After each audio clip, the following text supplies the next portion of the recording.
The game never stops, and neither do we. Welcome to the SDH Network. We're always around the corner from everywhere. Morning Espresso, it's brought to you by Oglethorpe University, Atlanta's premier undergraduate learning experience and soccer powerhouse.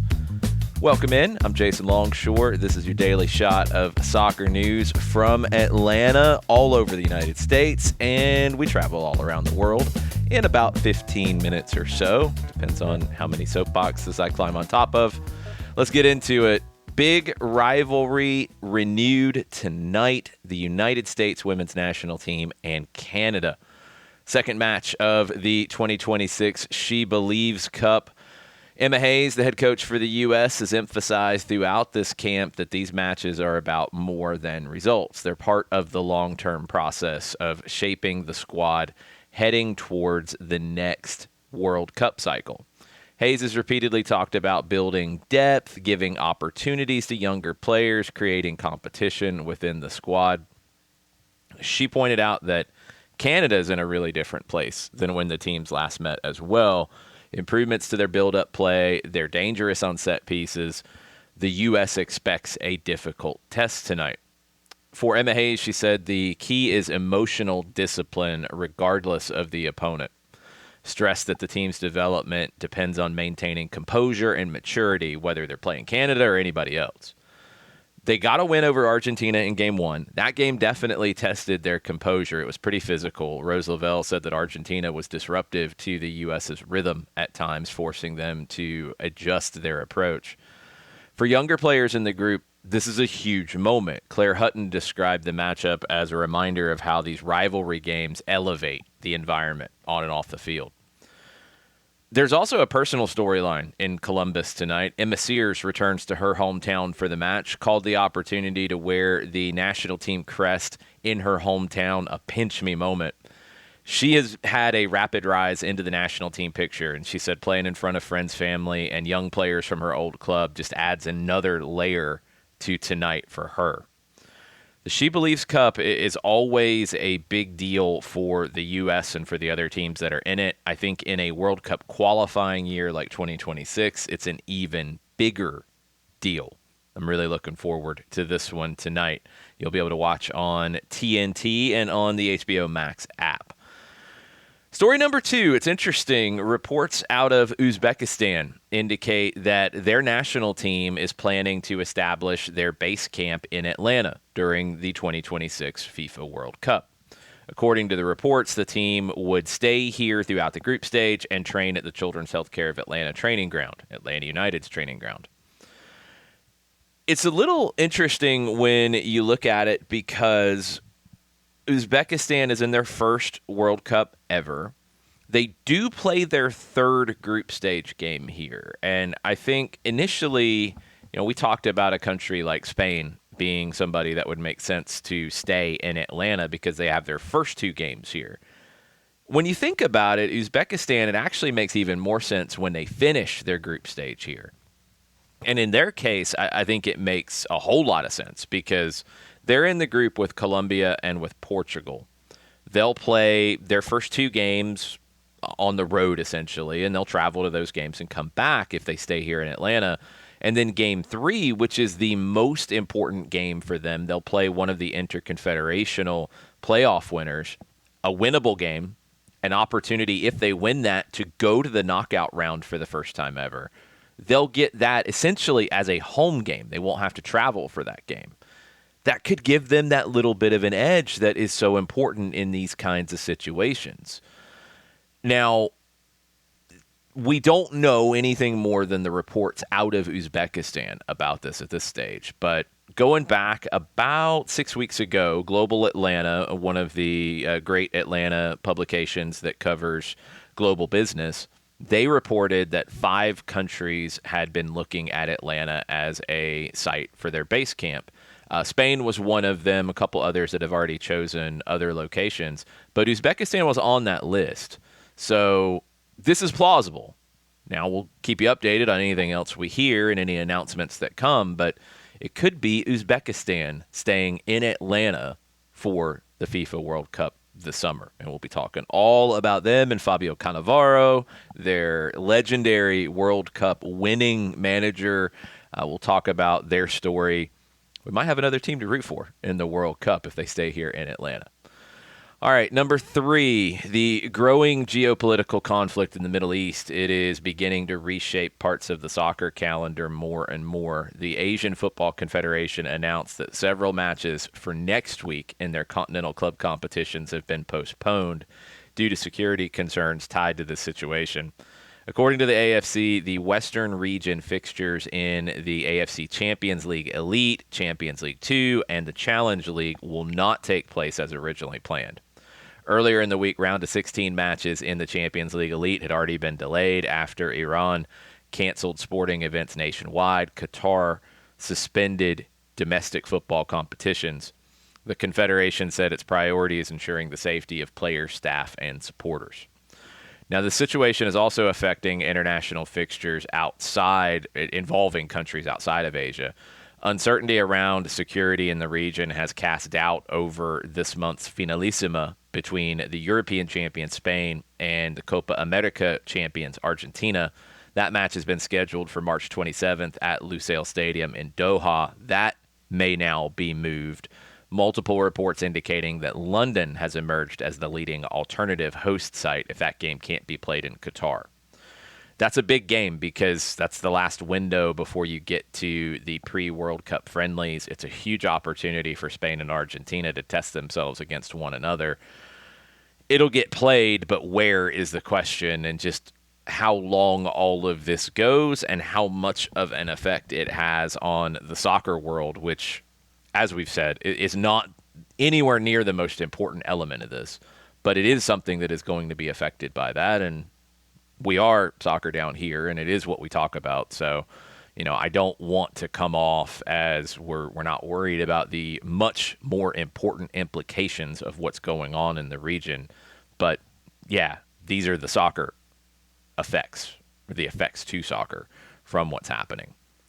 All right, let's go to Madrid. There's some fresh reporting this week from The Athletic that has shed more light on the knee problem that Kylian Mbappe has been dealing with for nearly 3 months now. Real Madrid confirmed that after additional medical tests in France, that the striker is still dealing with a sprain in his left knee. It's the same diagnosis that was announced in December. The club has reiterated that a conservative treatment plan remains the preferred approach. They're trying to rule out surgery for now. The issue goes back to early December after a match against Celta Vigo where Mbappe suffered a hit to the knee.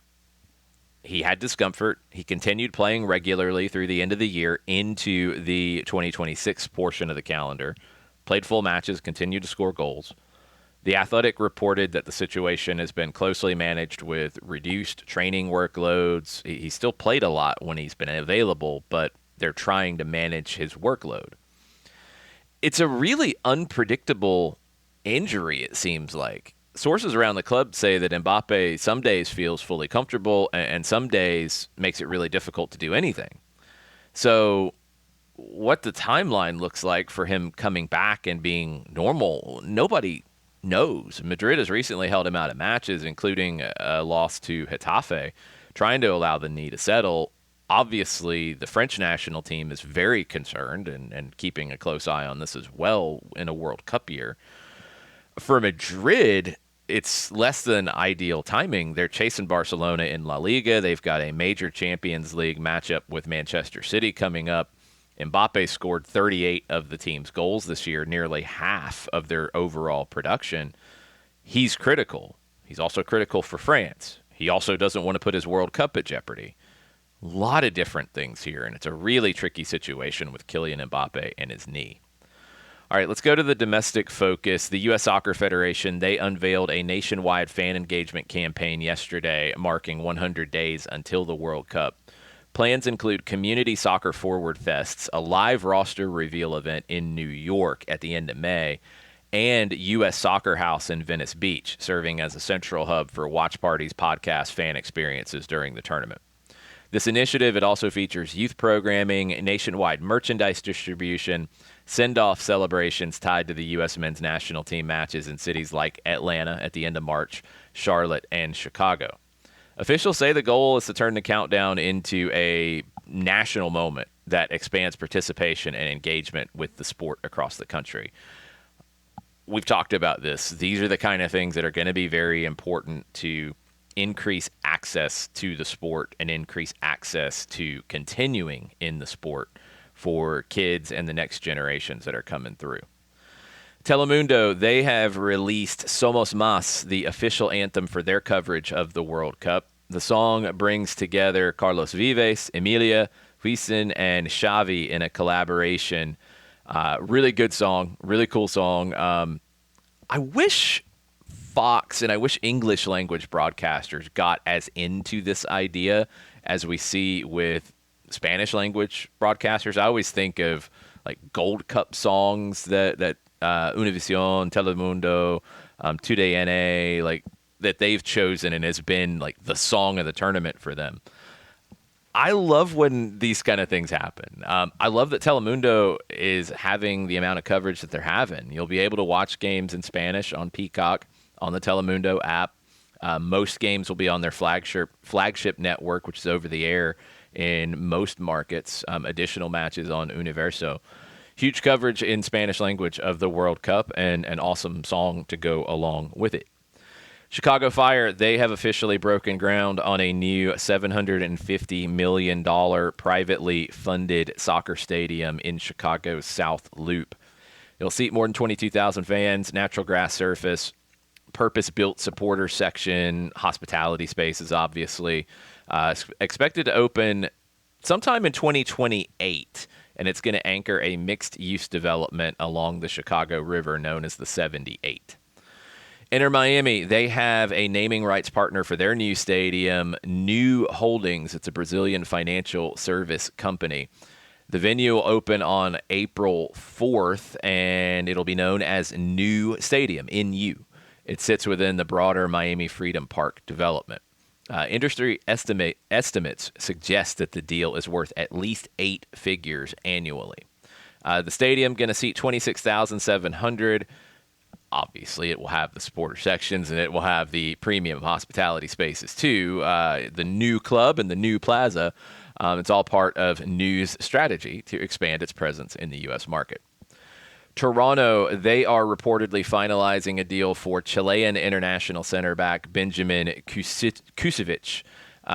He's at Fortaleza in Brazil at the moment. It would be a loan with an option to buy. He's played for Palmeiras, he's played for Coritiba, he's got 14 caps with Chile internationally. Utah Royals, they have signed Mexican international forward Kiana Palacios from Club America.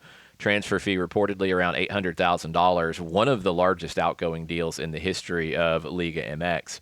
Palacios is America's all-time leading scorer, arrives in Utah as they need goals. They only had 28 last season. Avery Patterson of the Houston Dash, she has signed a contract extension through the 2028 season. She was named to the NWSL Best 11 last year, club MVP. She's 23 years old, led the Dash in interceptions and tackles, also contributed offensively with 3 goals and 2 assists. 9 caps for the U.S. women's national team, and she's part of the SheBelieves Cup roster and will be involved tonight. Forward Madison of USL League One, they are exploring strategic investment opportunities. They look to expand ahead of the major structural changes in the USL pyramid.